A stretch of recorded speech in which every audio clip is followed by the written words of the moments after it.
RTC. 89.1 RTC. Welcome to the premiere of our new season, Financially Speaking. I'm your host, Drexwell, Seymour. We had a long break over the summer break. I think we took off August and part of July. Now, of course, most of September. September's almost finished.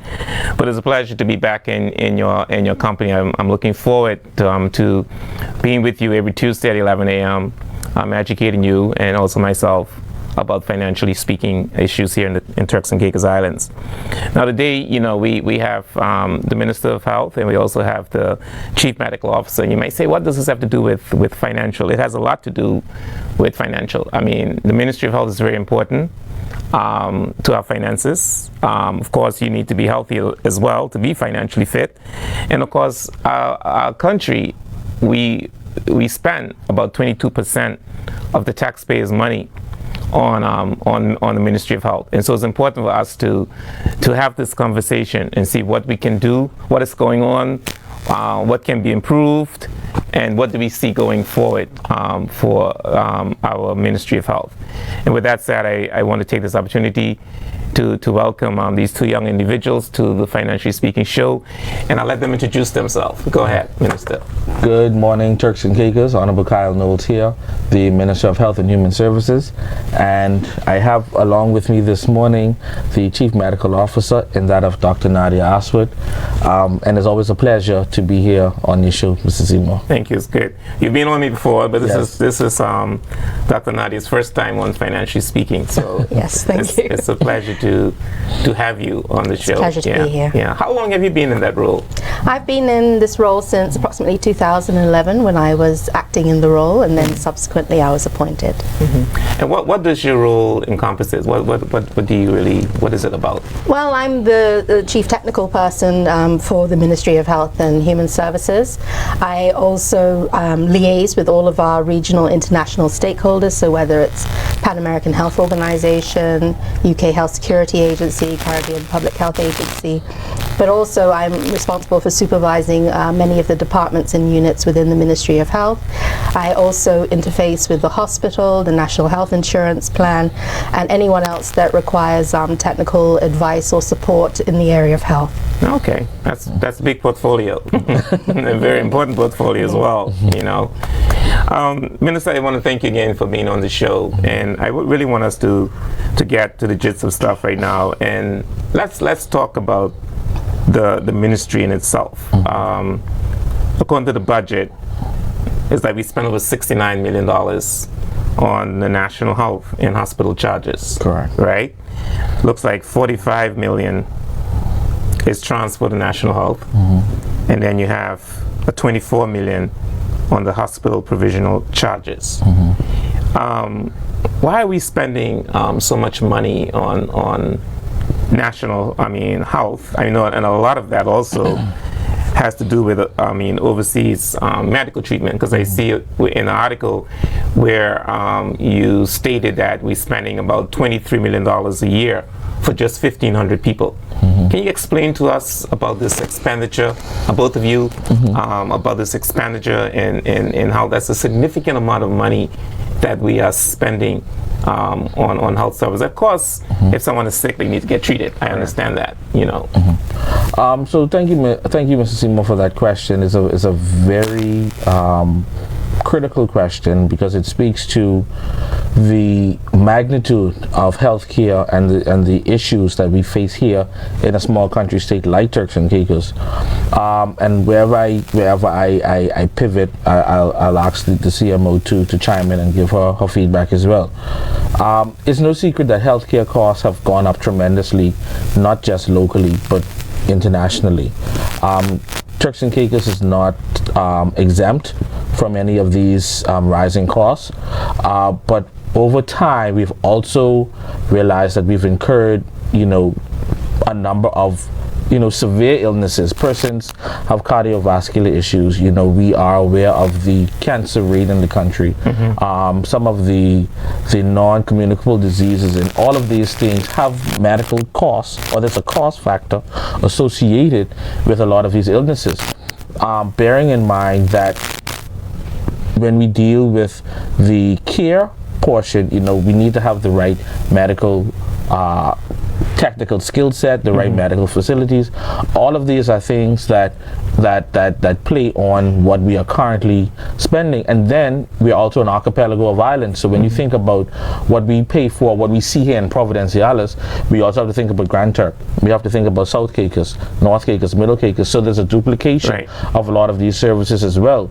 So the cost, when you think about the cost factor, if someone has a medical emergency in South Caicos or North Caicos, the cost that you would pay for someone in Providenciales who can be quickly assessed and dealt with, you might have to now move that person from South Caicos to Provo. That's one cost.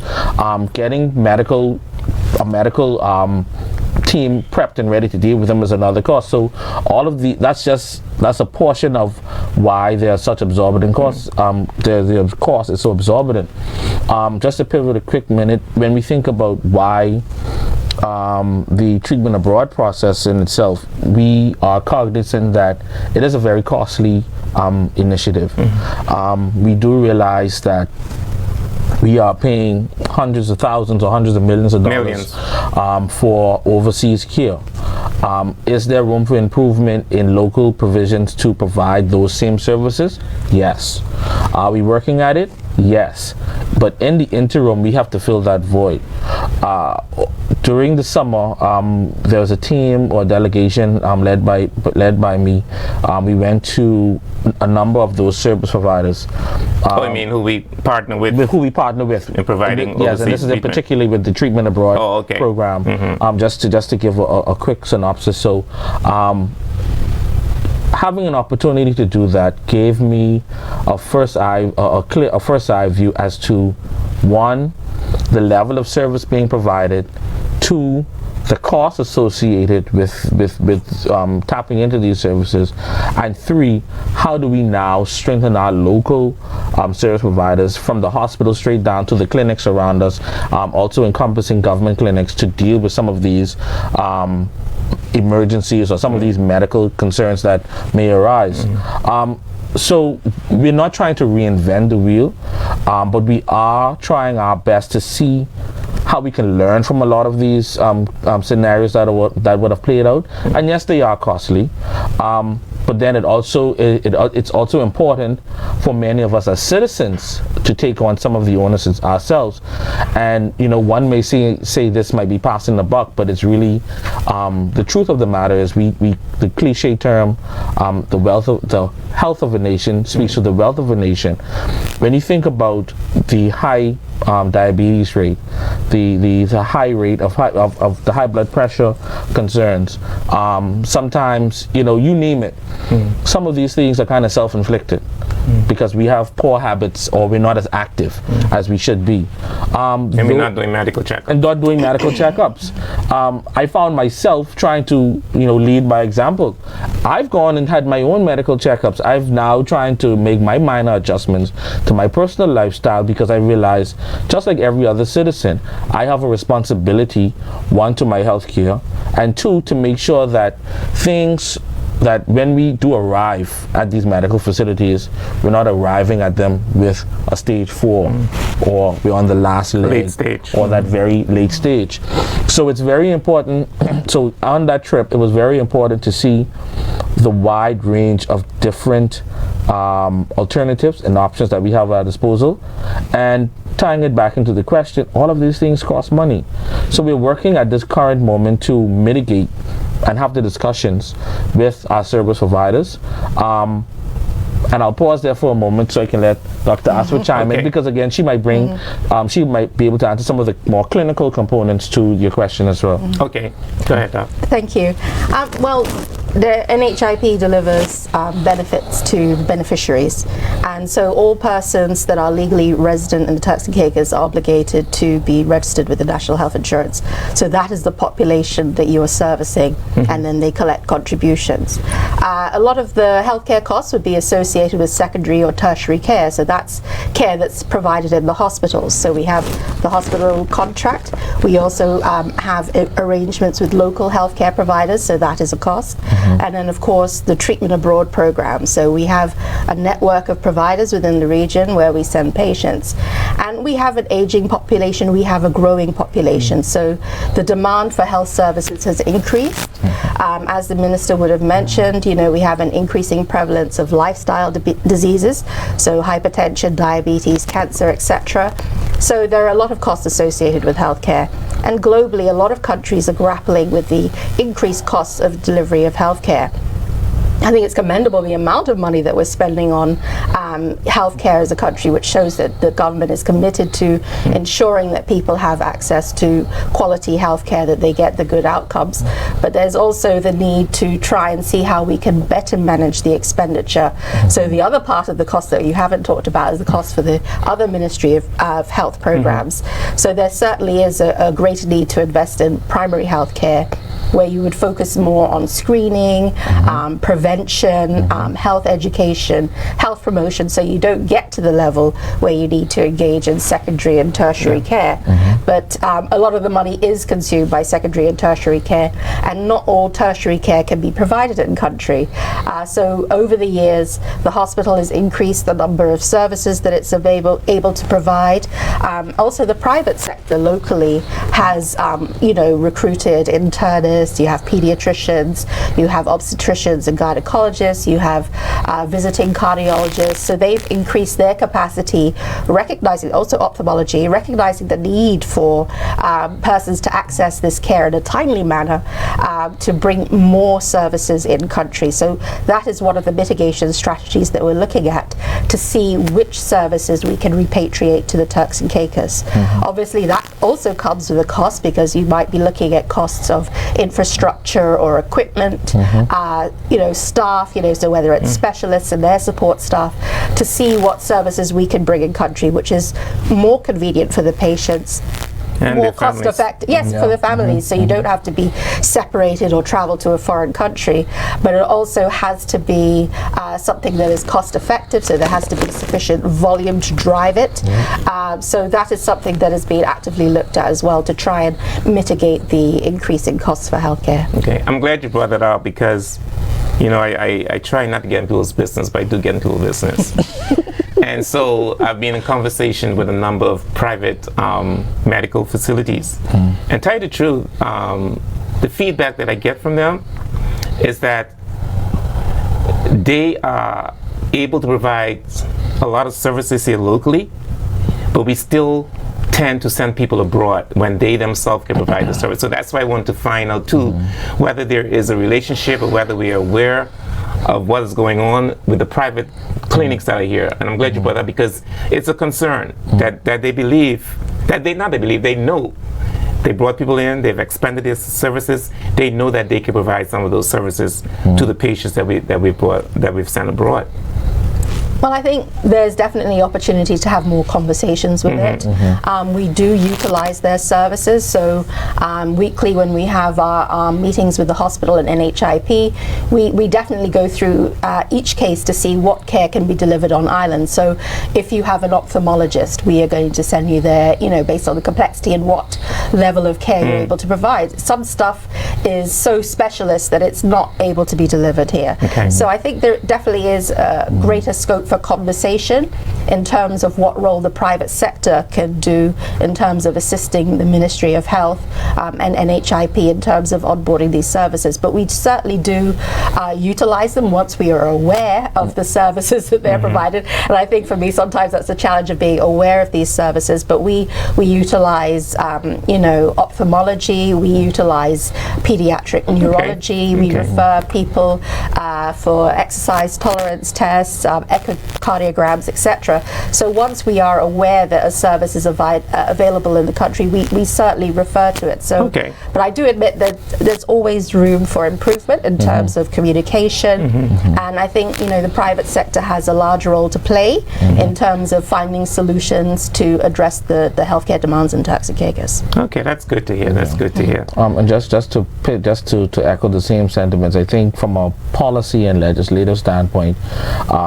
and just building greater capacity from a local standpoint, because the conversations around the table are always how do we tap into the local element of things, and like Dr. Astwood would have said, one of the challenges is knowing, right?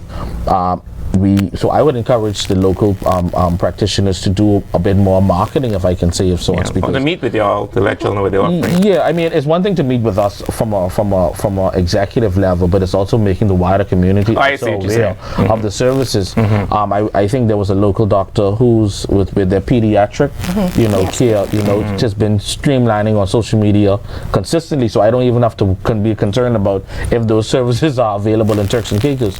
So when you talk about the ophthalmology, the cardiology, and the echoes and all of those different services, if these services are more mainstreamed, advertised, it's not for us to do as the ministry. We can support you, but from a private sector component, I think in doing that, making the community aware, I'm sure there'll be greater engagement, but I can commit to, from a policy and legislative standpoint, what it would look like to kind of strengthen that. So there's there's more synergy, one doesn't feel left out of the greater equation. Right.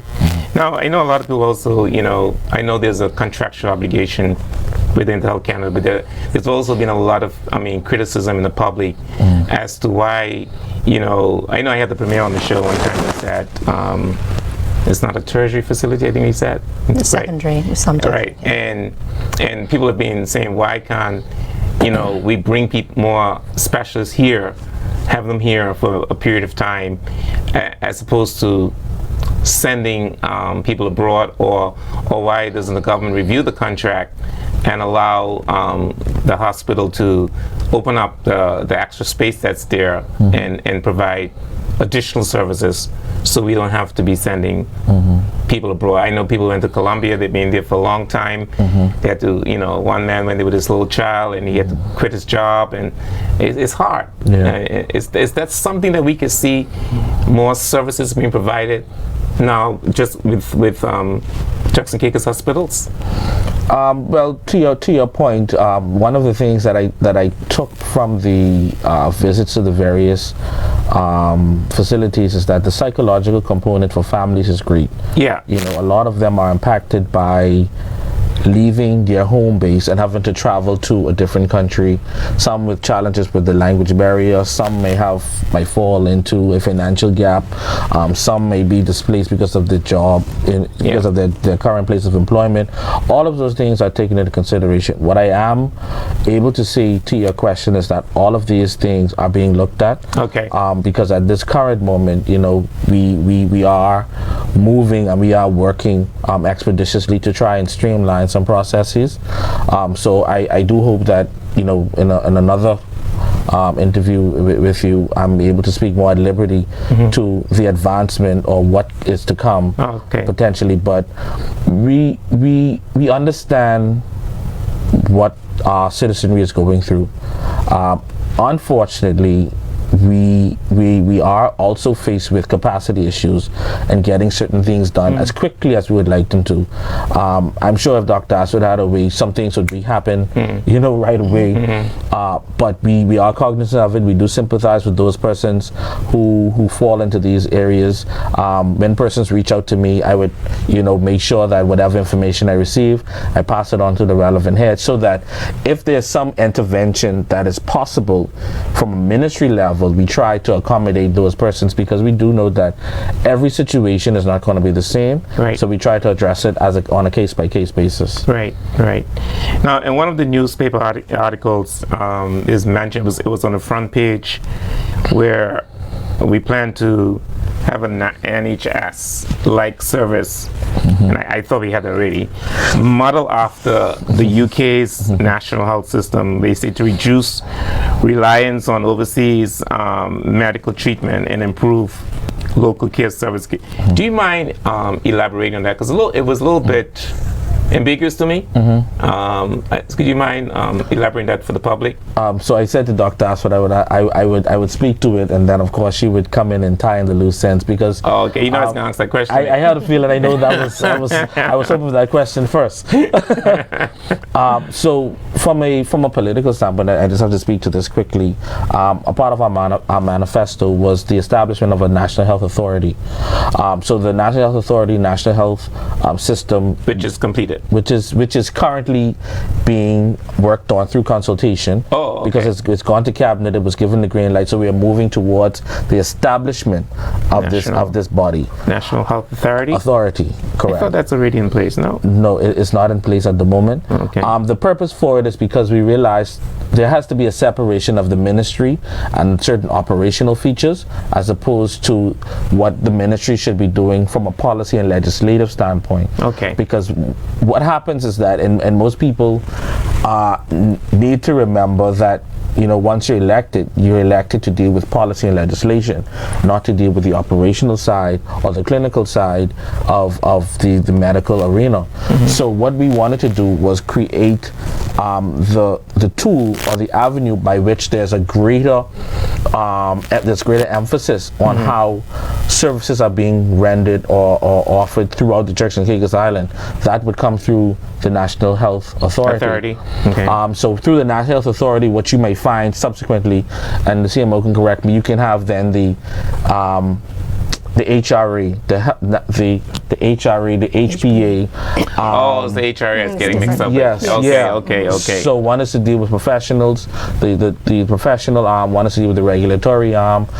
Then of course you have the primary health care, potentially what will become the race authority.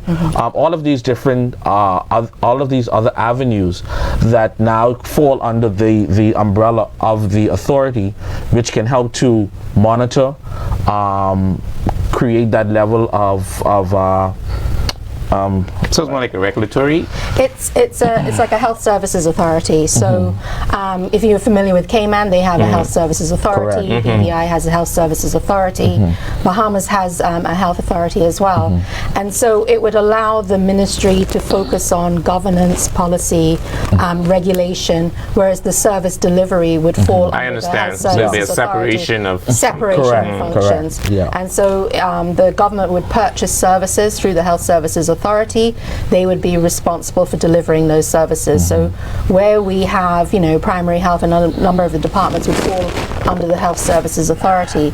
So what we have had approved was terms of reference for a consultancy to do the exploratory work on this, to look at the feasibility, to look at the governance, the legislation, and the financial requirements, as well as deliver a roadmap or a pathway towards moving towards a health services authority, as well as recommendations. So that will be published soon with someone with experience in doing such I mean things. the tender will go up. Yes, it'll go out. Yeah. We're not sure if it's tendered yet in terms of the value, but that will go out for someone to do that work and then make a presentation to the government. So that would allow the ministry to move away from a lot of the service delivery we're doing now. I think if you look at a lot of the ministries of health across the Caribbean, a lot of them don't have the departments and units directly under them. They would just focus on maybe things to do with public health, as well as governance and regulation and policy. So as the minister would have correctly said, we have the the Health Regulations Authority, which is regulating the health sector as well as healthcare facilities.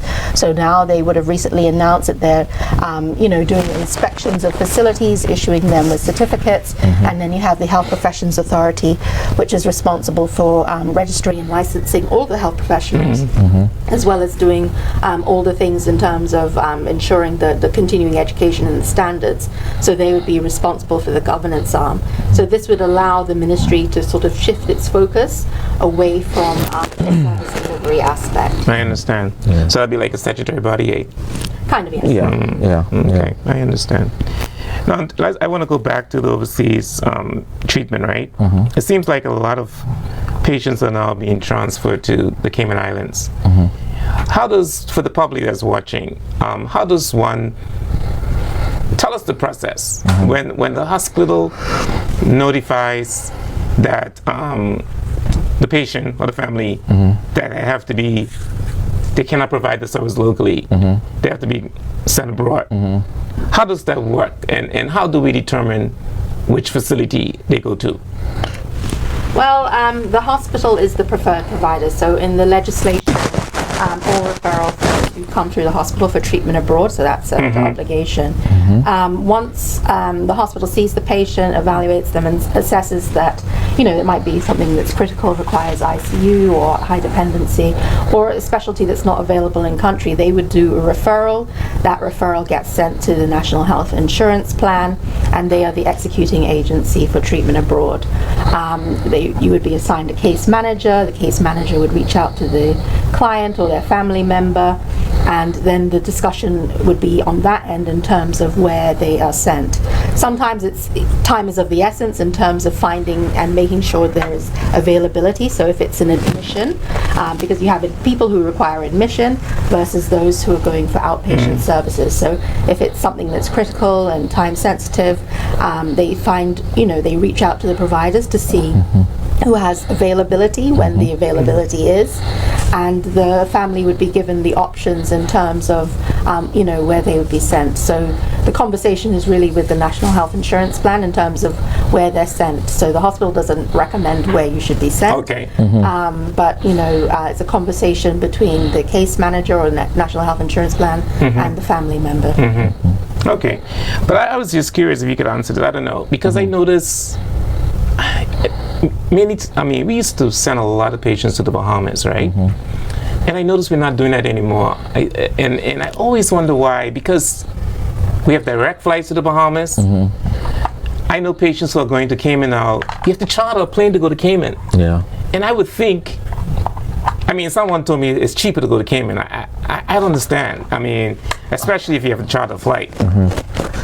Can you say why we're not sending patients to the Bahamas as we used to, or is not true? We are sending patients to the Bahamas as we used to. We're not sending that many patients to Bahamas at all. It's just based on a few services that we aren't able to get elsewhere. But I think there will be conversations coming up with Bahamas, because at that time we used Doctors Hospital. I think we do still use Princess Margaret in limited settings in terms of some of the services that we're able to access, because as with anything, we are limited by our geography and proximity to where our service providers are. So we can't be sending somebody all the way, somewhere else. It's like really, really far, depending on the nature of the illness. So there will be some further engagement coming up, Minister. Yes. So because I see Hull City has purchased some shares in Doctors Hospital. Doctors purchase shares in Hull. One of the ways. Anyway, some shares was purchased. I don't think we are at liberty, because I'm not aware of that. But just to concur with Dr. Astwood, the conversations will resume shortly. Okay. I think it's important that persons understand that we are looking at all avenues, right? And we've gotten to a point where the NHIP has been in operation for the last 15, 16 years. I think they started, 2009? Yeah, so 15, 16 years. And a lot of relationships were birthed initially. Some had to be reevaluated. So we're at that stage now where we have to go back and reevaluate a lot of the relationships that we built over the years, work out new terms and conditions potentially, look at different service offerings. So I'm hopeful that we will get back to the table with either the Bahamian government or the executives of Doctors Hospital at some point to look at what potential services can be rendered, so that, to your question, it doesn't seem as if there's a bias towards one and a greater dependency on the other. So it's something that I met happening at the moment, but I've been just looking at the wider landscape, because one could say that at one point everything seemed to be either Dominican Republic or Jamaica, right? So now there's the Cayman conversation. Then you can have Colombia. The conversation about Colombia. So and I hear America too. I heard it depends on who you are. They send you to America. that's the rumor. No, but I go back to Dr. Astwood's point when she eloquently laid out the referral process. We are in a time where there's a lot of uncertainty. Okay. And if I just speak quickly to that American component, even if one were recommended to go to America, there are different tiers now of various checks and things that have to now precede just a hospital saying bring the patient, because I mean we're in a different era from a presidency standpoint, from a governance standpoint, from an access to external supplies and services standpoint, because that's just where we are. You know, we don't have no control over it. So while other countries may be a bit more relaxed, if I can use that term, in who they allow to come in, there are some countries that are a bit more, we need to have a little bit more checks and balances. Who is this person? Why are they coming? Do they have the right documentation? While it may seem a part of the normal landscape, some measures are a bit more streamlined. Right. Yeah, so. Right. You know, another thing that always bothered me, I don't know if it's changed, you know, where we require, you know, work permit holders to get a health, you know, health certificates, or I don't know, you call it migrant health. Migrant health, yeah. And so we require this, and I don't know if it's changed, but I got the feeling that it didn't matter what illness or sickness an individual have. It didn't impact whether they would get a work permit or not. And it's like, to me, it was just for statistical purposes. Nothing was done with those results. And so we risk ourselves having people in the country on a work permit who have a high state of an illness, and they, after 6 months, they have access to the program. Can you say if anything is being done? Okay, when someone goes through their medical, the results are adverse. What do we do? I mean, because someone said we can't discriminate, that's what they say, but it's also a risk for us. Correct. Correct. Do we do anything with those results? That's what I want to ask. Well, the migrant health policy was implemented maybe around 2010 or so, and it was more from a public health standpoint. So you may have remembered from a very long time ago that we used to do a chest x-ray, syphilis blood test, and an HIV blood test, and that was it. That was the only screening that was done for migrants. And so a policy was developed to do a more comprehensive medical screening as part of the application process. And so it has a questionnaire, there's physical examination, requirement for immunizations, you have to provide proof of immunizations, blood tests, and some other laboratory tests. And so a lot of what we look at is from a public health point of view to ensure that people are immunized, especially in this day and age where we see vaccine policies are changing very rapidly to try and protect our population from vaccine preventable diseases. You know, we had 2 cases of measles. So, you know, that is the type of screening that we're doing also for, syphilis, for tuberculosis, because we have people coming in from all over the world to work in Turks and Caicos, and so their countries may have deficient, public health systems, may have a higher prevalence of some of these diseases of public health concern. These public health diseases we pay for from the Ministry of Health, so we pay for all of the TB medication. It's not dispensed through NHIP. We pay for the HIV medication, the syphilis medication, etc. And so, yes. So, if we are able to see these people have that, we can ensure that they are tested, that they are free from these diseases, or that they have been treated, so that when they come into our population, they don't expose us. So there's a risk of these diseases are communicable, so that's when it can spread from one person to another. But I do agree that and we have been looking at, and I think we are always looking at the migrant health evaluation process, and so that has been part of the discussion in terms of what persons, and that's what other types of health insurance are really looking at, risk, and to say, is it likely that this person is going to be able to do their job? Do they have an underlying condition which means that they're at risk of needing to use the healthcare system? Is there a risk that they might need to be flown out the day after they arrive? So these are things that we are constantly looking at to see how we can strengthen and improve. But obviously these are policy decisions, which is what the Minister and Cabinet deal with, in terms of how we do it. We've also done a lot of work in terms of digitizing the process to make it that it can be submitted electronically now. So yes, it's fully digital now, so people don't really need to come to the office. So we've done that to try and improve and streamline the user experience for the clinicians that are doing the test, for the applicant and the employer.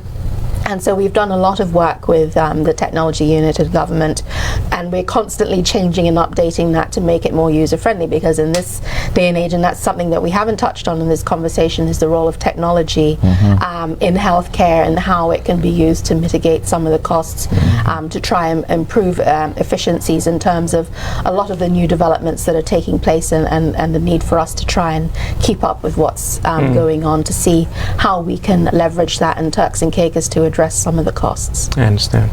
Okay. Okay, so we had these examiners, right, to review the National Health Plan, and the entire board was fired, basically.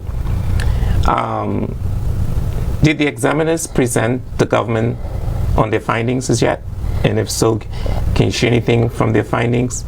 What I am at liberty to say, and thank you for that question, what I am at liberty to say is that there have been a number of submissions or findings presented to the government, and at this point we're waiting technically for a winding down, hopefully. So they're still here? They're still currently in country. Oh. And the reason for that is we are currently looking to fill the executive positions within the organization. Oh, the CEO? The CEO, and one or two other support positions, as well as potentially changing out the interim board with a more permanent board, right, so that there's a more comprehensive structure going forward, and the findings that would derive the current and consultancy will now be turned over to this new executive, so that they can work on the best practices, SOPs and the like. So we are mindful that the minor disruption in the system would have impacted the wider community, but what I am pleased is that we kind of nipped some things in the bud. We've been able to identify where the more critical concerns were. We were able to get certain things back up and running, bringing some more operational structure to the way to the organization. It's not perfect. It's far from perfect. Persons are constantly still reaching out, trying to inquire about certain services and what have you, but sometimes when you hit these rough patches, it's important to look back and assess where you would have gone wrong, make the corrections, and then plan forward. Because again, you learn from these mistakes. You can build a team that can properly articulate and execute based on the government's mandate, and even from the mandate from what NHIP should be. One of the things I said that I would mention is that at some point too, we might even, hypothetically, explore moving the treatment abroad process away from the NHIP, right? Because again, when you think about the treatment abroad process and the NHIP as an institution, there are more or other services that should be actually carried out by the NHIP, but everybody just sees it as we need to go here for referrals to go abroad, when there are other components of it that weren't really being capitalized on or brought to light.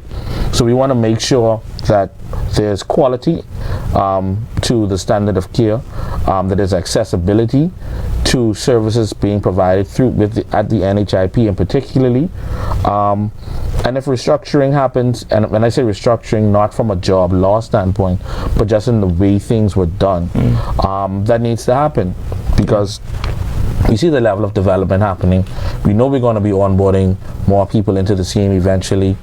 The way things are now, we are at a critical point where we need to stop and reset, so that once these individuals are now onboarded, we're not setting ourselves up for any failure going forward. We're able to now pivot and head in the right direction.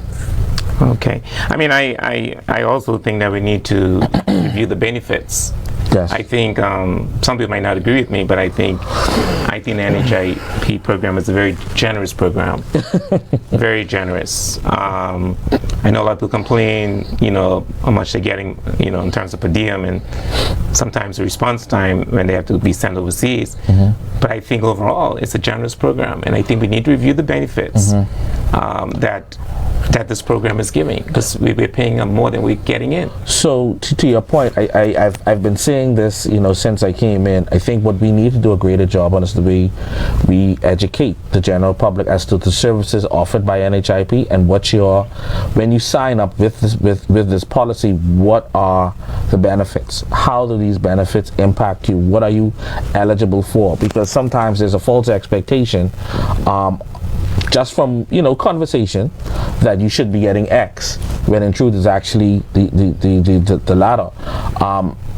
So we need to look at how do we inform or educate the wider public as to what the true purpose of NHIP really is. So that's one of the things that I'm working to see come to fruition quite soon. Yeah, I mean, communication is very important. Yes. Not only in NHIP and everything that we do, because there is a misconception on how things work, how things operate, how government operates. So it's very important that we need to, I think that's what RTC needs to work on, having shows to educate the public on how government works, and stuff like that. I'm speaking about that though. I mean, Dr. Astwood, actually you're married, so I'm calling you Dr. Astwood. I'm calling you by your maiden name, but that's true. Speaking about that, I personally believe that, and the minister alluded to that I believe that a lot of people some things are self-inflicted, not intentional, and I believe that we are not doing enough to educate the public on the prevention stage. What can the ministry do? I mean, I know we have these events, once a year we do have, I don't know, like I have Cancer Day and all those things.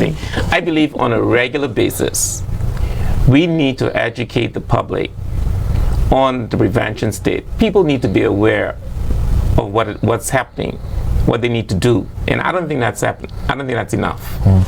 Well, I would say that we are doing quite a lot. We have a health promotion and advocacy unit, and so a lot of their mandate is on health promotion, and so we do a lot in terms of sending out information. We do more than once a year. We just had an Alzheimer's awareness walk on Saturday, which took place across the islands. It was well attended, well supported, to raise awareness about some of these health conditions. We go on radio shows. We have the Ministry of Health and Human Services Facebook page, which I would encourage people to look at.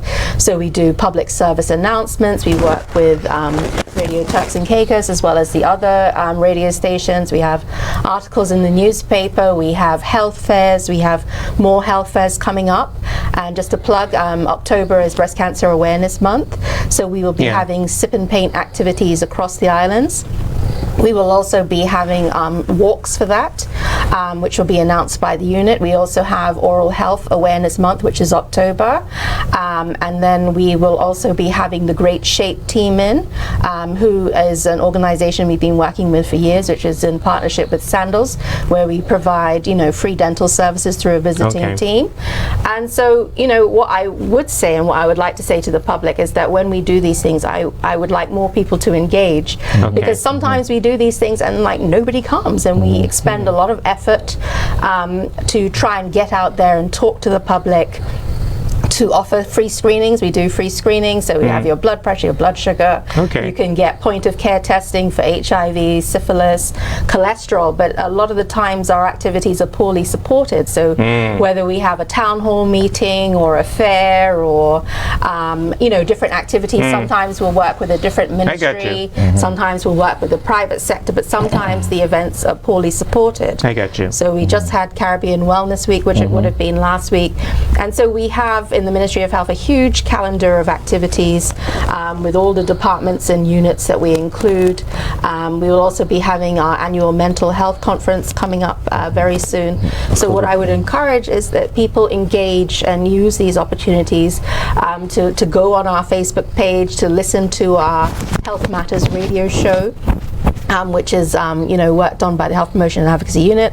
They have interviews with different persons in the health landscape, talking about topics that are relevant. And so I would encourage people to capitalize on these things. We try to have regular walks where everybody is welcome. We send out flyers, we have WhatsApp groups.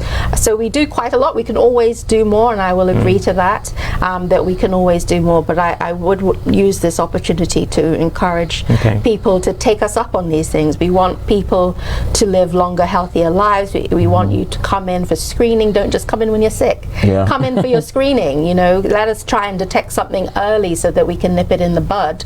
We're trying to promote physical activity. So we work with the Sports Commission on the TCI Moves initiative.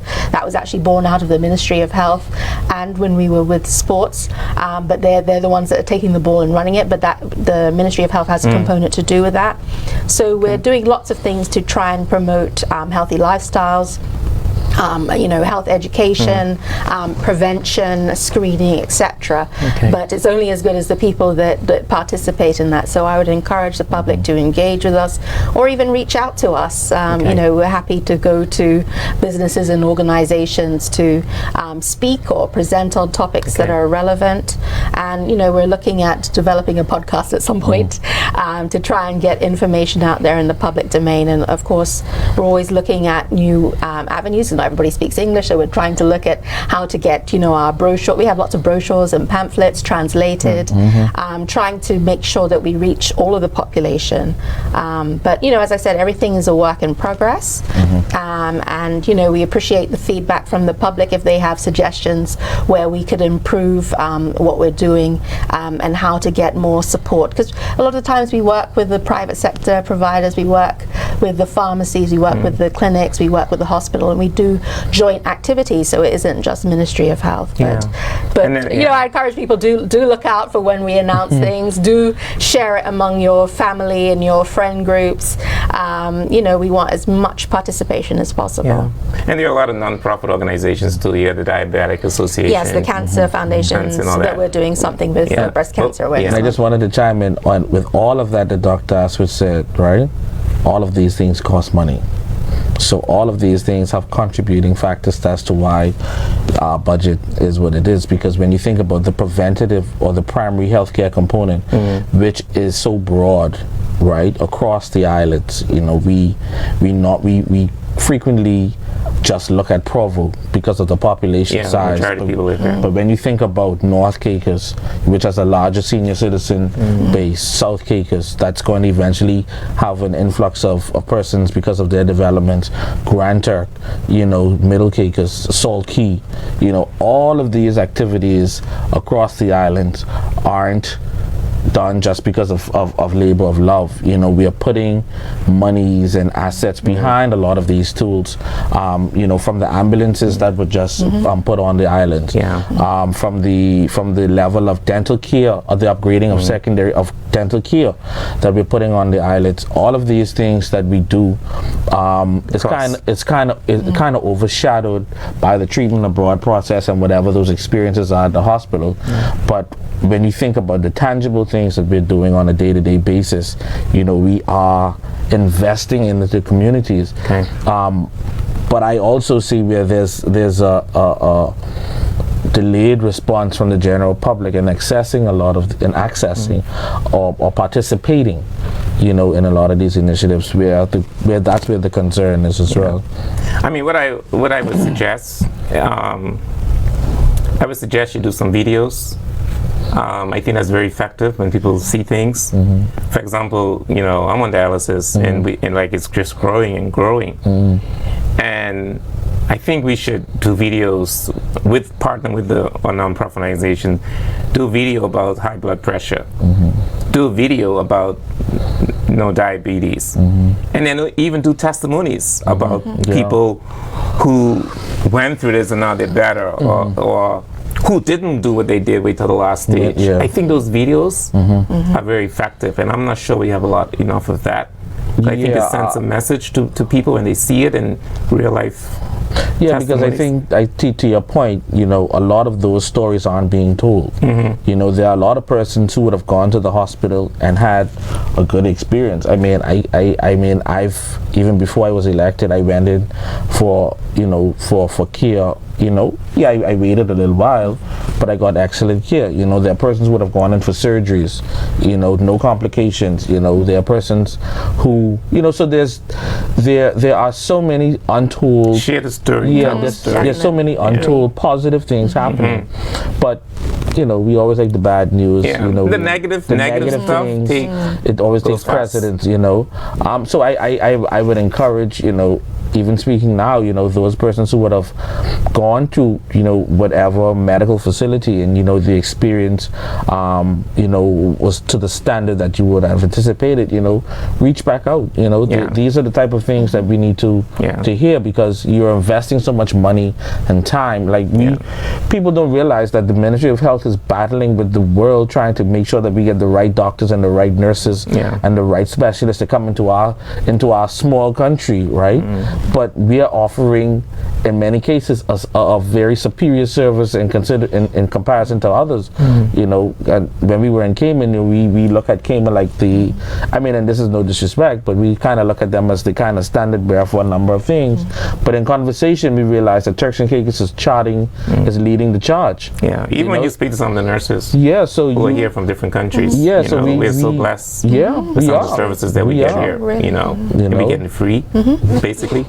No out of pocket. You know, when they hear about our treatment abroad, everybody, they kind of hold their breath like, wow, like we wish, you know, we wish we could do this. Yeah. You know, but we're cognizant of all of those things and doing our best to deliver.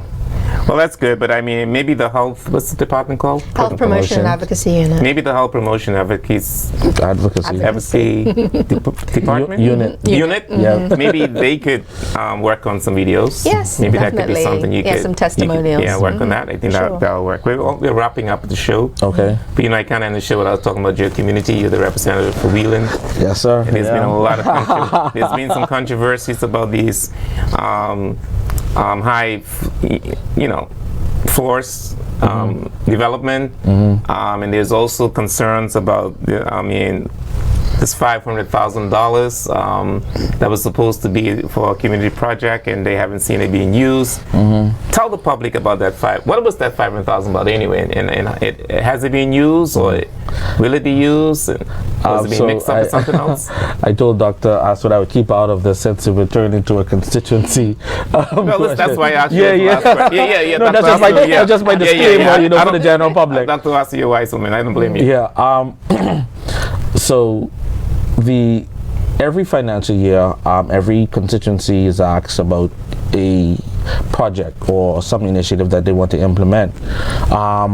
Prior to the election cycle coming about, I had asked for a community pavilion because outside of the fish fry that was a public-private partnership project, that wasn't something that government essentially was doing in the community. So I wanted to find something that could, in comparison,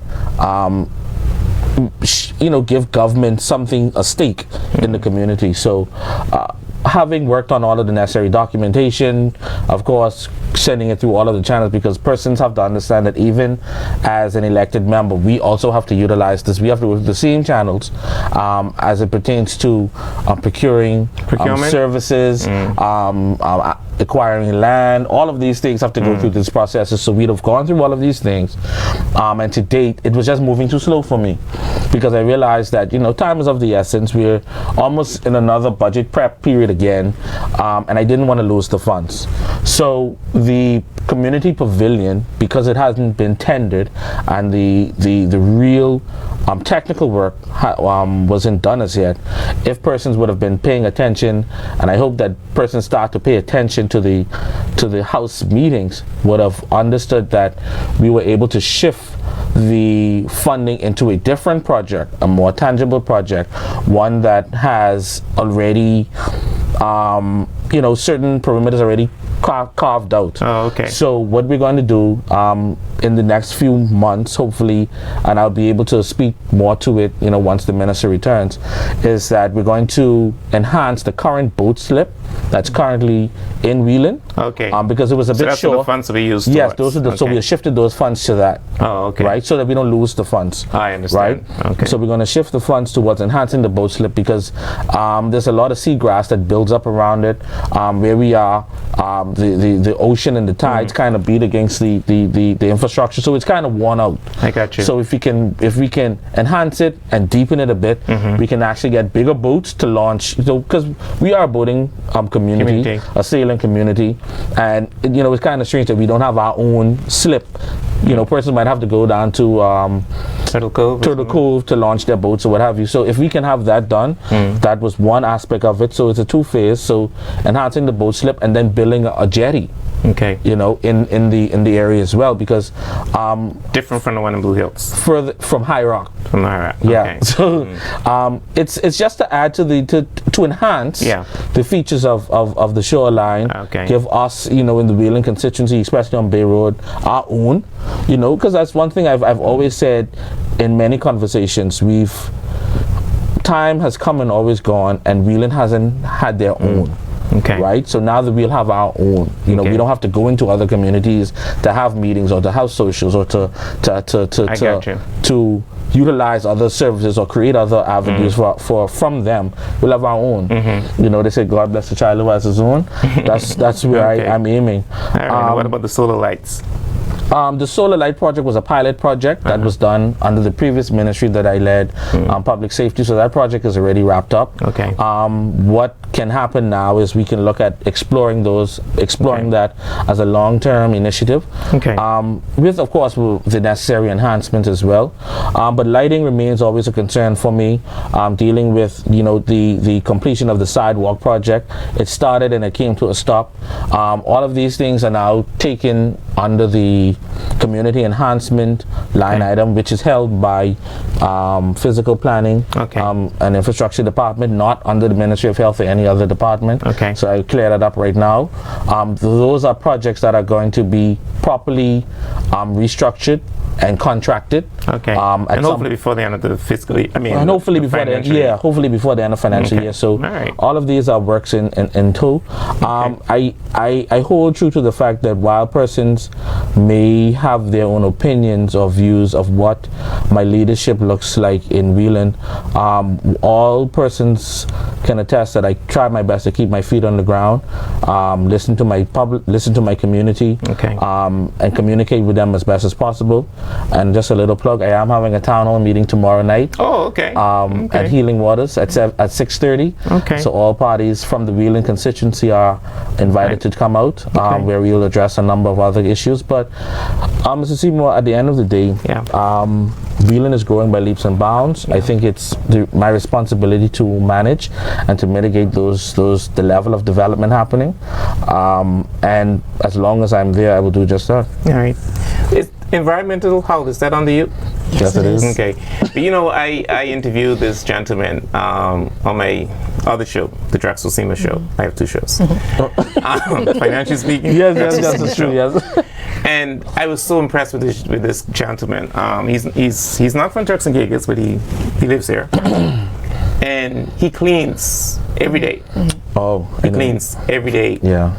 In different areas in Provo. Norm. And I commend him. His name is Norm. I did a video, and I like it. And then after I played the video, someone sent me a song that they produced, and I thought that'd be nice. I mean, what can you say?